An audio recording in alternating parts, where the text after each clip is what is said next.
When I first started my lock journey, I was obsessing over every little thing. Anything that even seemed like it was an imperfection literally made my skin crawl. And when I was trying to make my locks perfect, I ended up kind of messing it up, but I'm glad that I did because it taught me that your locks are never going to be perfect. And now I really couldn't care less how my locks look. Like, of course, I want them to look good, but I couldn't care less if they look less than perfect. It literally just, I don't care anymore. And it's the most freeing thing that I've really experienced on this journey. So I wanted to make this video just in case anybody else was in their head about how their starter locks are looking. Okay, so I'm gonna share a story. We're gonna start at the beginning. So at the beginning of my lock journey. All right, so it was my first time retwisting. So it had to be like 4 or 5 weeks into my lock journey. It was my very first retwist. I had no idea what to do, and I started my locks myself. So nobody else started my locks for me. I've literally just been doing this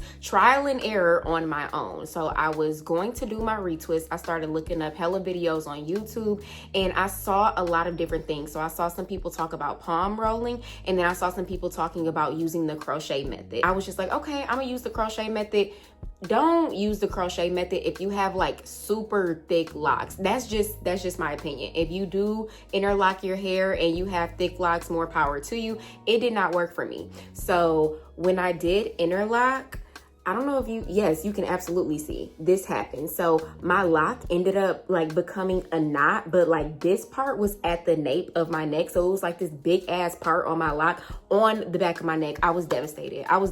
It sounds crazy to be devastated right now, but I was just like, damn, I really messed my locks up. Fast forward, once I realized I didn't know what I was doing when it came to interlocking, I said, okay, let me try palm rolling. And y'all know I did palm roll. I still do palm rolling, but I didn't really like get it down until year 2. So it took me 2 years of not knowing what I was doing. This part of my lock frustrated me so bad. I don't even think I got over it until like my locks got long enough to where I don't even care about it anymore.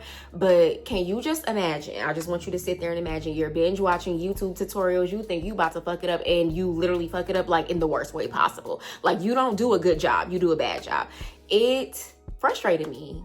That's literally all I have. I was devastated. And right after that, when I was clearly crashing out, somebody who also had locks literally told me, Romani, in 5 years, you're not going to care about this. You're literally not going to care. And I just felt like they were dismissing my feelings at the moment. But now that I'm about to be 4 years locked, as I'm editing this, I realized I said 4 years locked. I definitely meant to say 5 years locked. In about 4 or 5 months, I look back on that and I'm like, girl, you really are not going to care in 5 years. Because I don't even think about that part of my locks. Like my locks are so long that I don't even care how each individual one looks because collectively they look good. And so I always laugh when I think about that moment in that story because I was such a perfectionist and I wanted my locks to look perfect and I wanted my locks to look like the girls on Pinterest, not realizing that the girls on Pinterest are just human beings just like you. Their locks are also not perfect. They also see imperfections within their locks. But when you are not at a certain place, you're always going to think that that place is more desirable than where you are right now. So if you have starter locks, you're going to look at the girls who are 5, 6, 7, 8, 9 years locked and you're going to say, I want locks like those.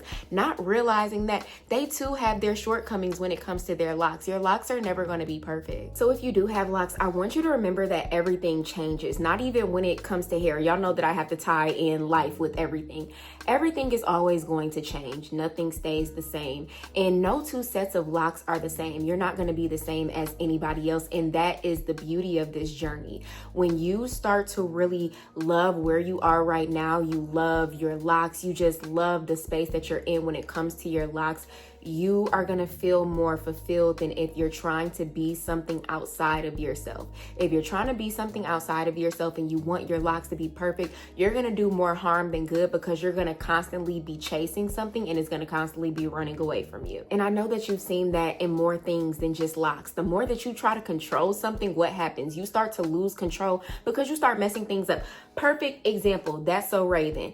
Do y'all remember when she used to have her visions and then she used to try to control the outcome to try to not make that happen? only to make that happen because she's trying to control shit. When you are trying to control things, things are going to spiral out of control. So if I could give you any advice from a girly who is about to be 5 years locked, it's to stop microanalyzing everything that is happening with your locks.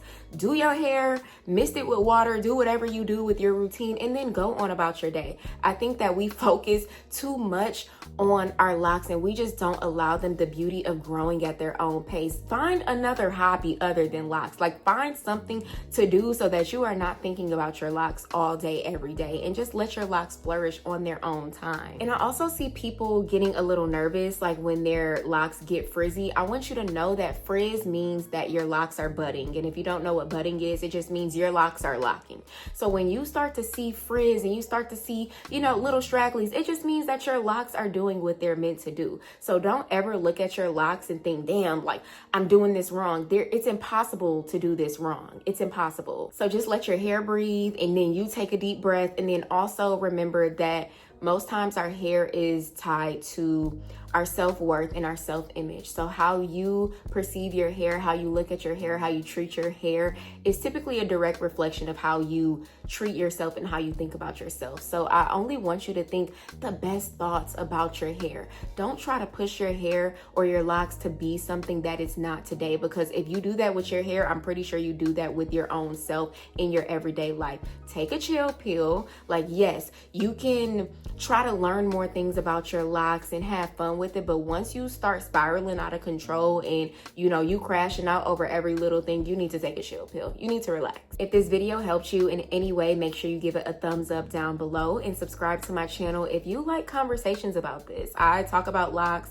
health, I do all the things on here that are just holistic health and wellness. So if that is something that you're interested in, subscribe to my channel and make sure you leave me a brown heart down in the comments just so I know that you made it this far in the video.